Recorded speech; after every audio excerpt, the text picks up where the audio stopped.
Hi, I'm Gary. This is episode 66 of EV Musings, a podcast about renewables, electric vehicles and things that are interesting to electric vehicle owners. On the show today, we'll be looking at particulate matter and why something so microscopic is such a big problem. Before we start, I wanted to remind you that if you haven't subscribed to the Patreon account, please do so. From only £3 per month, you can really help support the work I do on the channel. It allows me to approach people such as Hollywood director Duncan Jones, charge point operators such as Osprey, BP Chargemaster, Alpha Power and Instavolt, and get them on the podcast to talk about things that are important and interesting to you as an EV owner or prospective owner. Follow the link in the notes to join. Thank you. Our main topic of discussion today is particulate matter. Cast your mind back into the deepest, darkest recesses of time, or back to the start of lockdown actually. There were several photos circulating on social media showing Los Angeles without smog. The air was clear and the views were great. When we chatted with Duncan Jones in episode 49, he discussed how things had changed in LA over the years. I'm old enough that I used to come to Los Angeles back in the 70s as a kid and barely be able to breathe here. Honestly, we'd be out here for a week or two for either dad was working or was visiting my mum. I couldn't go outside because I couldn't breathe. I remember that.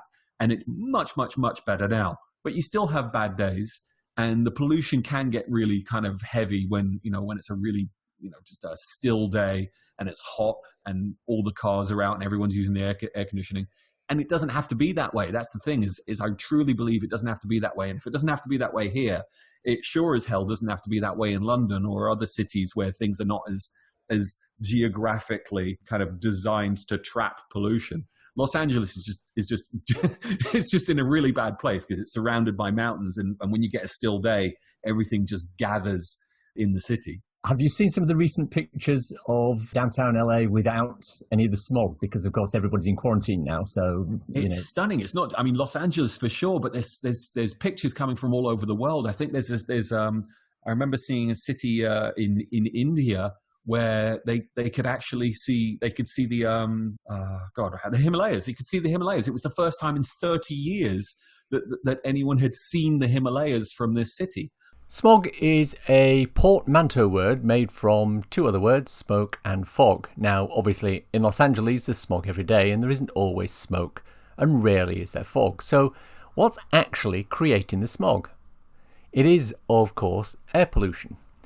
Exhaust fumes from the millions of vehicles stuck in gridlock on the LA highways, all being caught in the fairly unique geographic situation of LA, which has hills surrounding it on several sides, trapping the fumes in one place. A large part of the exhaust fumes consists of particulate matter, but particulate matter comes from places other than car exhausts, and we'll talk about that shortly. But first, a few facts. 92% of the world's population live in places where pollution exceeds safe limits. If the US went to 25% EVs, it could save $1 trillion a year in things like cleaner air, improved healthcare, and a reduced impact on climate change. The Royal College of Physicians estimates 40,000 deaths a year in the UK alone are linked to air pollution. The Global Burden of Disease study estimates that 3.4 million premature deaths were attributed to outdoor air pollution in 2017. Bjorn Nyland, Norwegian Tesla owner and YouTuber, splits his time between Norway and Thailand. While in Thailand, he wears a face mask, not for COVID-19 purposes, but to protect himself from the poor air quality in that area. The recent California wildfires have caused lots of air quality issues which have increased the heat index there and made the likelihood of fires even higher. Before we go any further, let's define particulate matter, or PM.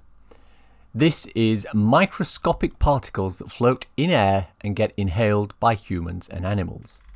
One of the key indicators of increasing pollution levels is a measure known as PM 2.5.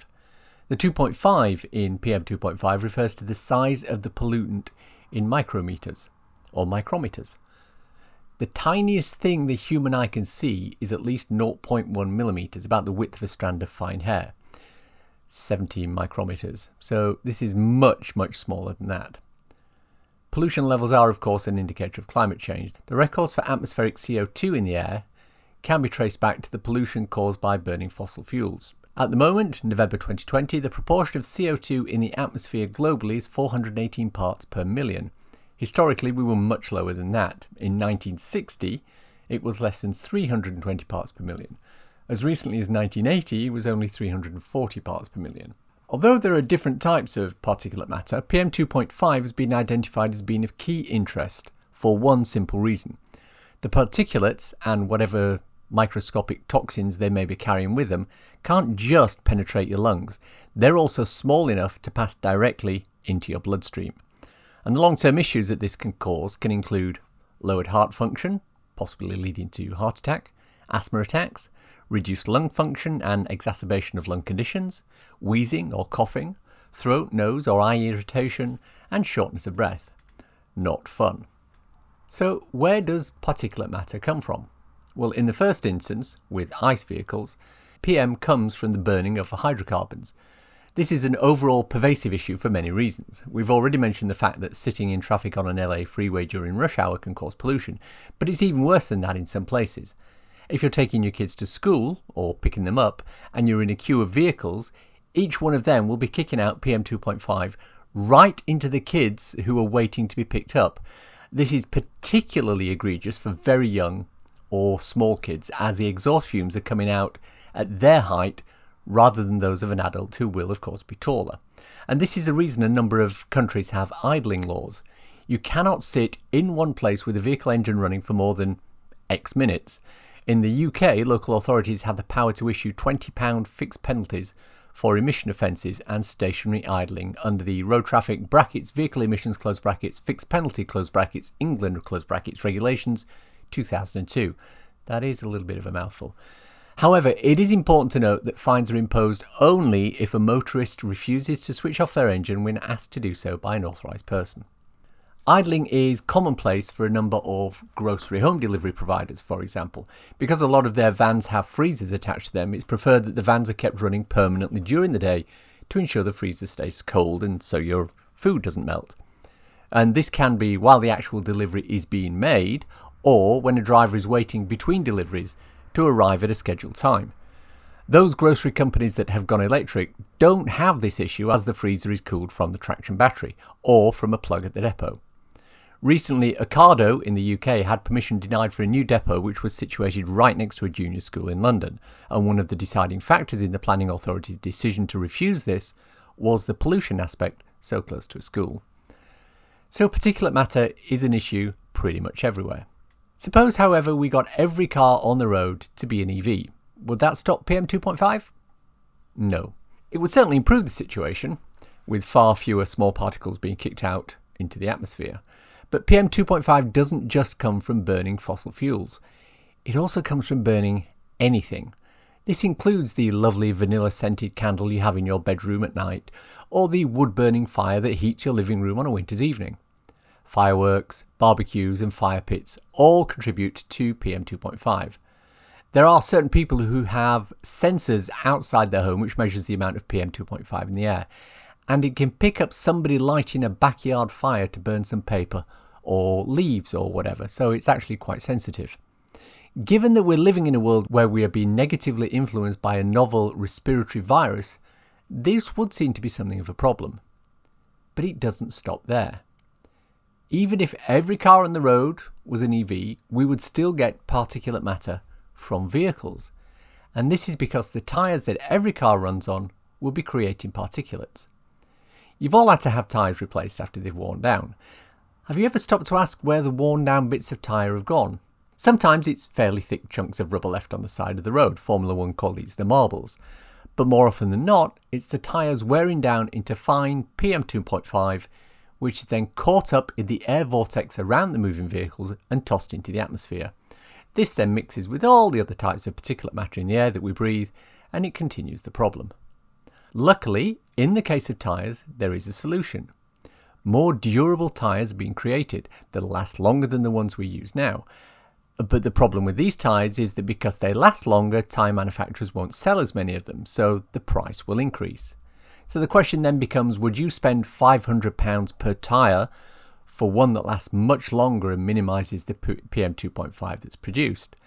For a lot of EV buyers, that's a simple answer. Yes. Running an electric vehicle gives you a better understanding of the total cost of ownership of a car rather than the short-term price for purchasing something. With expensive tyres, it will mean a bigger upfront purchase, but it will also result in fewer tyres being bought over the lifetime of the vehicle and an associated long-term cost saving.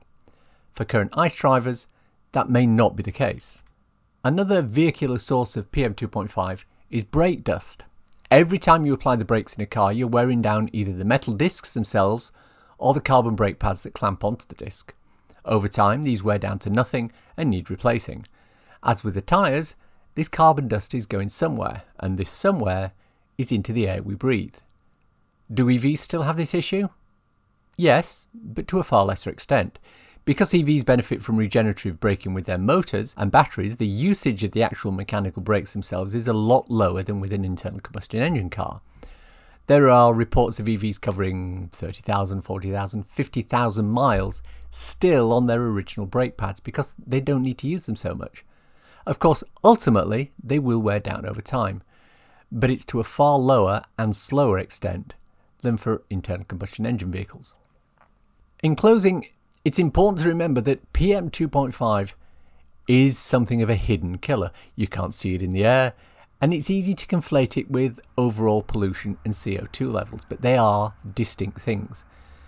But we now know more and more about the causes of and impacts of particulate matter, so it's incumbent on all of us to take steps to reduce and eliminate the source of particulate matter in our lives. Your children and grandchildren will thank you. It's time for a cool EV or renewable thing to share with the listeners. Hydrogen is a big thing in the energy market, specifically for energy transport and grid balancing. But a recent two-part report from Bloomberg looks in a great deal of depth at the economics and logistics of hydrogen. Basically, back in 1970, hydrogen was touted as the energy saviour solution. Now, 50 years later, it's still being touted as the same, although no great progress has been made. Now, the EU Green Deal is looking at $500 billion to commercialise hydrogen across Europe. The two-part article that I'm going to link below explains why that's not a particularly economical solution and what the issues are. As with our episode on hydrogen, link in the show notes, the report basically details those situations where hydrogen is going to play a part in the future energy mix and where it won't. Energy storage is one key area, as is transportation for long-distance transport such as planes and cruise ships. But day-to-day road transport such as cars, bikes and vans? Not really. And that's the show for today. Hope you enjoyed listening to it. If you want to contact me, please use the EV Musings Twitter account, MusingsEV, or I can be emailed at evmusings@gmail.com. If you want to support the podcast and the newsletter, please consider contributing to become an EV Musings patron. The link is in the show notes. If you want a quick reference ebook to read on your Kindle, I wrote a little something called So You've Gone Electric.